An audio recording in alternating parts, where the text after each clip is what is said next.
اور خیار البائع و خیار المشتری لا یمنع خروج المبیع ان ملک البائع، اور مشتری کا خیار شرط لگانا یہ مبیع کے بائع کی ملک سے نکلنے سے مانے نہیں۔ اگر مشتری نے خیار شرط کے طور پر بیع کی تو مبیع جو بائع کی ملک سے نکل جائے گی لیکن مشتری کی ملک میں داخل نہیں ہوگی۔ تو لأن البیع فی جانب الآخر لازم، کیونکہ بیع جو ہے دوسرے کی طرف یعنی بائع کی طرف لازم ہے، تو بائع نے اپنے لیے خیار شرط تو کیا نہیں، تو اس کی طرف سے بیع لازم۔ اور وہذا لأن الخيار انما يمنع خروج البدل عن ملک من له الخيار لأنه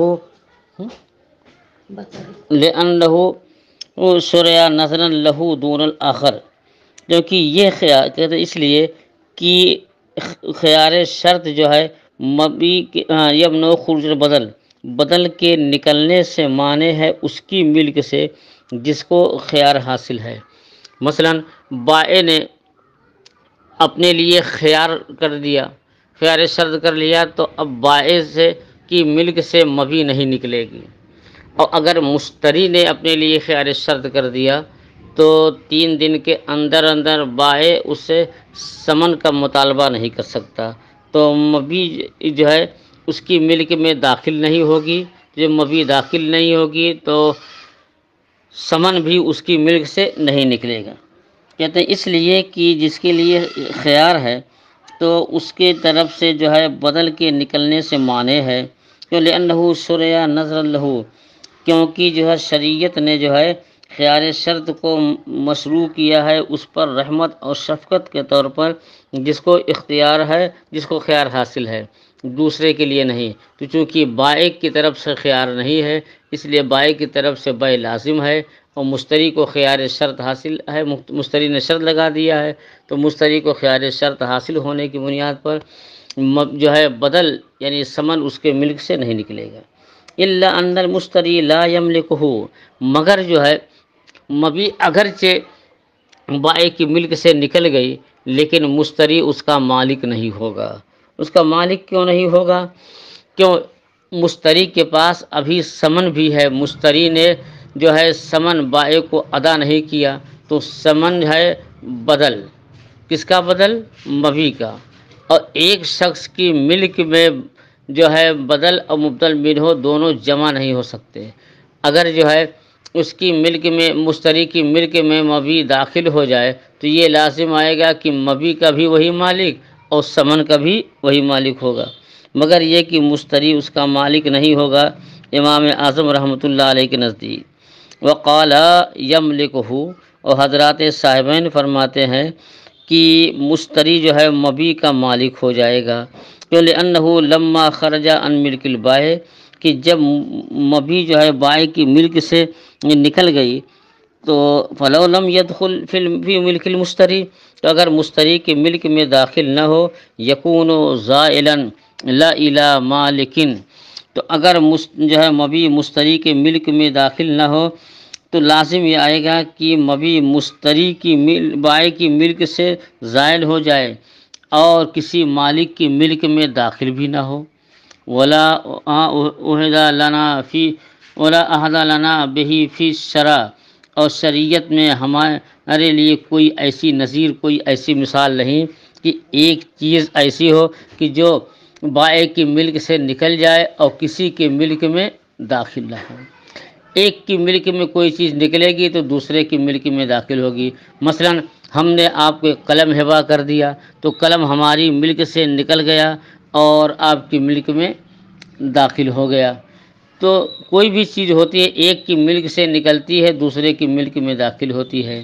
اور ہمیں ایسی نظیر معلوم نہیں کہ کوئی بھی شے ایک کی ملک سے نکل جائے اور دوسرے کی ملک میں داخل نہ ہو۔ یہ تو صاحبین کی دلیل ہے۔ اور امام اعظم رحمۃ اللہ علیہ فرماتے ہیں کہ بائع کی ملک سے تو مبیع نکل جائے گی لیکن مشتری کی ملک میں داخل نہیں ہوگی، تو اس لیے کہ مشتری کو خیار شرط حاصل ہے۔ بولے ابی حنیفہ، تو امام الائمہ کی دلیل کہ انہ لما لم یخرج الثمن عن ملکہ، کہ مشتری کو خیار شرط ہونے کی وجہ سے جب ثمن اس کی ملک سے نہیں نکلا، تو فلو قلنا بأنه يدخل المبی فی ملکہ، تو اگر ہم یہ قول کریں، یہ کہیں کہ مبی جو ہے مشتری کی ملک میں داخل ہو جائے گی، تو لجتمع البدلان فی ملک رجل واحد، تو ایک شخص کی ملک میں بدلان یعنی مبدل منہ اور بدل یعنی مبی اور سمن دونوں کا اجتماع لازم آئے گا، اور حالانکہ اس کی بھی کوئی نظیر نہیں کہ ایک شخص کی ملکیت میں بدل اور مبدل منہ دونوں جمع ہو جائیں۔ حکم للمعاوضہ، یہ معاوضہ کے طور پر، کہ معاوضہ عوض کہتے ہیں، یہ مفاعلت سے ہے کہ ایک مبی کا مالک ہو اور دوسرا سمن کا مالک ہو۔ ولا اصل له فی الشرع، اور شریعت میں بھی اس کی کوئی اصل نہیں ہے کہ ایک چیز جو ہے کسی کی ملک سے نکل جائے اور دوسرے کی جو ہے ایک چیز نکل جائے اور دوسرے کی ملک میں جو ہے وہ چیز بھی داخل ہو اور اس کا ثمن بھی ہو، تو بدل اور مبدل منہ ہو دونوں کا ایک شخص کی ملک میں جمع ہونے کی بھی کوئی نظیر نہیں ہے۔ کیوں؟ لأن المعاوضۃ یقتضی المساوات، اور بے میں معاوضہ ہوتا ہے کہ ایک طرف مبی دوسری طرف سمن، کی بائع مبی اس کے حوالے کرے اور مشتری سمن اس کے حوالے کرے، اس میں معاوضہ ہوتا ہے۔ کہتے اس لیے کہ معاوضہ یہ مساوات کا مقتضی ہے کہ دونوں جو ہے اپنی اپنی طرف سے مال ادا کریں۔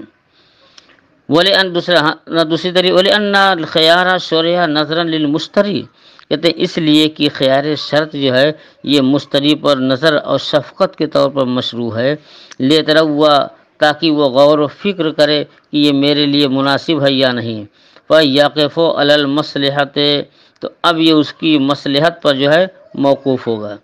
وَلَوْ ثَبَتَ الْمِلْكُ،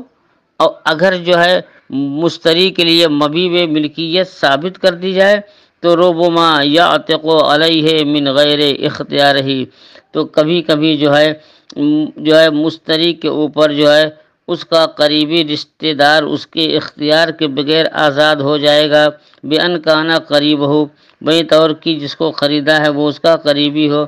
فَيَفُوتُ النَّظَرُ، تو اب مشتری کے حق میں شفقت اور نظر فوت ہو جائے گی۔ تو خیار شرط جو ہے مشتری کے لیے ہے، مشتری پر رحمت اور شفقت کے طور پر۔ اب اگر مشتری نے اپنے ذو رحم محرم کو خریدا خیار شرط کے طور پر، اور مسئلہ یہ ہے کہ کوئی شخص اپنے ذو رحم محرم کو خریدے تو خریدتے ہی آزادی ثابت ہو جاتی ہے، تو زید نے اپنے ذو رحم محرم میں سے کسی شخص کو خرید لیا اور خریدتے وقت اپنے لیے 3 دن کا خیار حاصل کر لیا، خیار شرط لگا دیا، تو اب اگر جو ہے اس کی رضا کے بغیر زید کی ملکیت میں وہ غلام داخل ہو جائے تو غلام جو ہے تو زید اس کا شرعی طور پر مالک ہو جائے، تو مالک ہوتے ہی وہ غلام جو پہلے غلام تھا یہ آزاد ہو جائے گا، تو اس لیے کہ اس کا جو خریدنے والے کا یہ ذو رحم محرم ہے، تو کوئی شخص اپنے ذو رحم محرم کا کسی بھی جہت سے مالک ہو جائے تو مالکی کیا ہے ثابت ہو جاتی ہے۔ تو یہاں جو ہے خیار شرط تھا رحمت و شفقت کے طور پر، اور مشتری کی اجازت کے بغیر اگر مبی اس کی ملک میں داخل ہو جائے تو اس کے آزاد کیے بغیر بھی اس کا ذو رحم محرم کیا ہے آزاد ہو جائے گا، تو اس کا مال چلا جائے گا۔ اب ہو سکتا ہے کہ اس کے پاس مال نہ ہو، اتنے ہی گھر کے اخراجات کے لیے ہوں، اس لیے شفقت اسی میں ہے کہ اور مشتری کی ملک میں مبی داخل نہ ہو۔ فرماتے ہیں اس لیے کہ خیار شرط یہ مشروع ہے مشتری پر شفقت کے لیے، لیتروا، تاکہ وہ اس میں غور و فکر کرے، فیقف علی المصلحۃ، تو مصلحت پر وہ موقوف ہوگا۔ کہتے ولو ثبت الملک، اور اگر خیار شرط کی صورت میں مشتری کے لیے ملکیت ثابت ہو جائے تو ربما، کبھی کبھی اس پر جو ہے غلام بغیر اختیار کے آزاد ہو جائے گا۔ ربما اس لیے کہہ رہے ہیں اگر کسی اجنبی کو خریدے تو پھر آزادی جو ہے ثابت نہیں ہوگی، اس لیے ربما کہتے ہیں کبھی کبھی جو ہے وہ غلام جو ہے جو اس کو خریدا ہے یہ آزاد ہو جائے گا، ما اذا کان الخیار ہاں یہ آزاد ہو جائے گا بغیر اختیار کے، کہ یعنی بغیر مشتری کے اختیار کے، بے ان کانا قریب ہو، بئی طور کی جو ہے مبی جو ہے خریحہ مشتری کا قریبی رشتہ دار ہو، فیفوت النظر، تو نظر اور شفقت یہ فوت ہو جائے گی۔ فَإِنْ حَلَقَ فِي يَدِهِ بِالثَّمَنِ، فَإِنْ حَلَقَ فِي يَدِهِ حَلَقَ بِالثَّمَنِ، اگر کیا نام ہے خیار شرط بائع کے لیے ہو، نہیں خیار شرط اگر مشتری کے لیے ہے اور مشتری نے اس پر قبضہ کر لیا، مبی پر قبضہ کیا، اور قبضہ کرنے کے بعد جو ہے مشتری ہی کے ہاں مبی ہلاک ہو جائے، اب کیا حکم ہے؟ اور مبی نے خیار شرط جو اپنے لیے لگایا، خیار شرط بھی لگایا ہے، 3 دن کے اندر جو ہے مبی ہلاک ہو گیا۔ فرماتے فَإِنْ حَلَقَ فِي يَدِهِ، اگر وہ ہلاک ہو گیا اس کے ہاتھ میں، تو حلقہ بالثمن، تو ثمن سے کے عوض ہلاک ہوگا، جو بھاؤ طے تھا وہ مشتری کو بائع کو دینا پڑے گا۔ وَقَضَا اِذَا دَخَلَهُ عَيْبٌ، ایسے ہی اگر اس میں عیب داخل ہو گیا، مشتری کے پاس جو ہے مبی عیب دار ہو گیا، تو اب مشتری جو ہے پورا ثمن اس کو ادا کرے گا۔ بخلاف ما اذا کان الخیار للبائع، کہتے ہیں برخلاف اگر خیار جو ہے بائع کو حاصل ہے، تو اگر خیار بائع کو حاصل تھا تو بائع کے ہاں اگر مبی ہلاک ہو جائے یا عیب ہو جائے تو اب اس کو کچھ نہیں دینا پڑے گا، کیونکہ مبی اسی کے تھا، اسی کے پاس ہے۔ وہ وجہ الفرق، تو وجہ فرق کیا ہے ان دونوں کے درمیان؟ کہتے ہیں اذا دخلہ عیب یمتنع الرد، کہ جب مشتری کے پاس رہتے ہوئے مبی میں عیب پیدا ہو گیا تو اب اس کو واپس کرنا ممتنع ہے، ظاہر ہے کہ اب وہ واپس لے گا ہی نہیں، کون؟ بائع اب اس کو واپس نہیں لے گا۔ والحلاق لا یاری ان مقدمۃ عیب، اور جو چیز ہلاک ہوتی ہے تو فوراً ہلاک نہیں پاتے، اس چیز میں کچھ نہ کچھ عیب پیدا ہوتا ہے پھر ہلاک ہوتے ہیں۔ کہتے ہیں کہ اور جو ہے اور عیب کا داخل ہونا یہ واپسی کے لیے مانے نہیں مشتری پر، حکماً لخیار البائع، کیونکہ بائع کو اختیار تھا، فَيَحْلُقُ، تو وہ مبی ہلاک ہوگی، والعقد موقوف، اور عقد موقوف تھا۔ تو اگر بائع کو جو ہے اختیار تھا تو مبی جو ہے اس کے ملک سے نکلی ہی نہیں تھی، جب اس کی ملک سے نکلی نہیں تو واپس ہو جائے گی۔ ومن اشترى امرأته على انه بالخيار 3 ایام لم یفسد النکاح، ایک مسئلہ پہلے سن لیجئے کہ اگر کسی شخص نے کسی دوسرے کی باندھی سے نکاح کیا تو یہ نکاح صحیح ہے۔ اگر شوہر اس باندھی کو خرید لے، باندھی کا مالک ہو جائے جو اس کی بیوی ہے، تو نکاح فسخ ہو جائے گا۔ ایسے ہی عورت جو ہے اگر اپنے شوہر کی مالک ہو جائے، شوہر غلام ہو، عورت آزاد ہو، عورت اپنے شوہر کی مالک ہو جائے، تب بھی نکاح فسخ ہو جاتا ہے۔ تو اب مثال یہاں یہ ہے کہ کسی شخص نے اپنی باندھی کو خریدا، اور جو باندھی دوسرے کی ملک ہے، دوسرے کی ملک تھی، اور اس طور پر خریدا کہ اسے 3 دن کے لیے اختیار ہے۔ ومن اشترى امرأته، جس نے اپنی اس باندھی کو خریدا جو دوسرے کی مملوکہ ہے، دوسرے کی باندھ ہے، علی انہ بالخیار، اس شرط پر کہ مشتری کو 3 دن تک خیار شرط ہے، لم یفسد النکاح، تو نکاح فاسد نہیں ہوگا، کیوں؟ اس لیے جب تک کہ 3 دن گزر نہ جائے تب تک اس کی ملک میں وہ داخل ہی نہیں ہوگی، جب ملک میں داخل نہیں ہوگی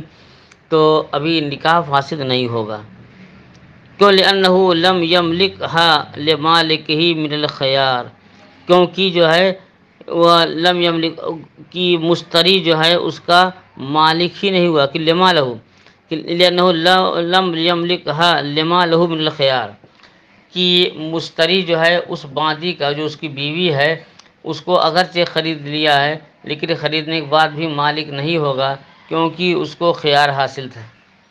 تو جب خیار حاصل ہے تو اس کا مالک ہی نہیں ہوا، تو لأنہ لم یملکھا، کیونکہ شوہر اس کا مالک نہیں ہوا، کیوں؟ اس لیے کہ اس کو خیار شرط ہے۔ وَإِنْ بَتَیہا، اگرچہ اس نے وطی کر لی، تو لہو ان یردہا، تو وطی کر لی تو اس کو جو ہے واپس کرنے کا اختیار ہے، کیوں؟ لأن الوطیہ بے حکم نکاح، کیونکہ وطی جو ہوئی ہے یہ حکم نکاح سے، وطی کر لیا چونکہ اس کی، ہاں اس کی بیوی تھی وہ، تو جو نکاح وطی کیا ہے تو وطی جو ہے بحیثیت زوجہ کے کیا ہے، تب بھی اس کو واپس کرنے کی کیا کہتے ہیں وہ ان وطیہ، اگر جو ہے شوہر نے اس سے وطی کر لیا تب بھی اس کو واپس کرنے کا اختیار ہے، تو لأن الوطیہ بحکم النکاح، کیونکہ باندی کو خرید لیا ہے تو یہاں وطی بطور باندی نہیں کر رہا بلکہ وطی جو کیا ہے بطور بیوی کے منکوہہ کے، الا اذا کانت بکرن، مگر یہ کہ اگر اس کی بیوی جو جس دوسرے کی مملوکہ دوسرے کی باندی ہے، اگر وہ باکرہ ہے اور اس نے خرید لیا، خریدنے کے بعد وطی کر لیا، تو اب وطی کرنے سے اس کو واپس کرنے کا اختیار نہیں ہوگا، کیوں؟ اس لیے کہ کنواری عورت سے وطی کرنا یہ اس کو عیبدار بنانا ہے، تو جب شوہر نے باندی کو خرید کر کے اس سے وطی کر لیا تو گویا اس نے اس کو عیبدار بنا دیا، اور مشتری اگر مبیع خریدنے کے بعد اس کو عیبدار کر دے تو اس کو واپس کرنے کا اختیار نہیں رہتا ہے، تو یہاں بھی کہتے ہیں اگر اس نے وطی کیا تو اس کو واپس کرنے کا اختیار ہے، اس لیے کہ وطی جو ہے نکاح کے حکم سے ہوئی ہے، مگر یہ کہ اگر وہ باکرہ ہو، کیوں؟ لأن الوطیہ ینقصھا، کیونکہ باکرہ کو سے وطی کرنا یہ اس کی قیمت میں جو ہے نقصان پیدا کر دیتا ہے۔ وہذا عند ابی حنیفہ، یہ تو امام اعظم رحمۃ اللہ علیہ کے نزدیک ہے، وقال یفسد النکاح، اور حضرات صاحبین فرماتے ہیں کہ مشتری کو اگرچہ خیار شرط حاصل ہے لیکن مبیع مشتری کی ملک میں داخل ہو جاتی ہے، تو اسی ضابطے پہ اختلاف ہے امام اعظم رحمۃ اللہ علیہ کے ہاں، اگر مشتری کو خیار ہو تو یہ مبیع جو ہے مشتری کے ملک میں داخل نہیں ہوگی، اور حضرات صاحبین کے ہاں مشتری کی ملک میں داخل ہو جائے گی، یہی اختلاف کی بنیاد ہے، تو مگر یہ تو امام اعظم رحمۃ اللہ علیہ کے نزدیک ہے، اور حضرات صاحبین فرماتے ہیں کہ نکاح فاسد ہو جائے گا، تو لأنہ مالکہ، کیونکہ شوہر اس کا مالک ہو گیا، تو مشتری کو اگرچہ خیار شرط ہے لیکن جب اس نے اپنی بیوی کو خرید لیا کسی دوسرے سے تو خریدتے ہی اس کا مالک ہو جائے گا، جب مالک ہو گیا تو اب یہ دقتیں اس کی شروع ہوگی۔ فرماتے ہیں کہ وہ ان وطیہ ملکہ،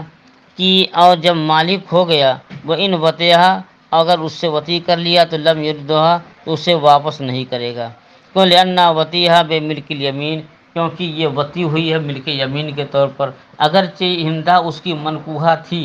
لیکن جب مہندہ کو خرید لیا تو خریدتے ہی نکاح فسخ ہو گیا، اب نکاح فسخ ہو گیا اور اس سے جو وطی کی وہ بطور ملک یمین کے کی ہے، تو جب وطی کر لیا بطور ملک یمین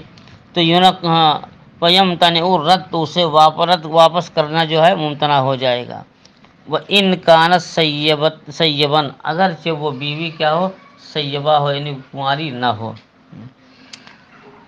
وَلِهَٰذِهِ الْمَسْأَلَةِ أَخْوَاتٌ، اب یہ ضابطہ ہوا کہ اگر خیار ہو کس کو، بائع کو، تو وہ چیز مبیع جو ہے بائع کی ملک سے نہیں نکلتی، لیکن اگر خیار مشتری کو ہو تو وہ چیز بائع کی ملک سے نکل جاتی ہے اور مشتری کی ملک میں داخل ہو جاتی ہے، حضرات صاحبین کے ہاں، امام اعظم رحمۃ اللہ علیہ کے ہاں نہیں ہے۔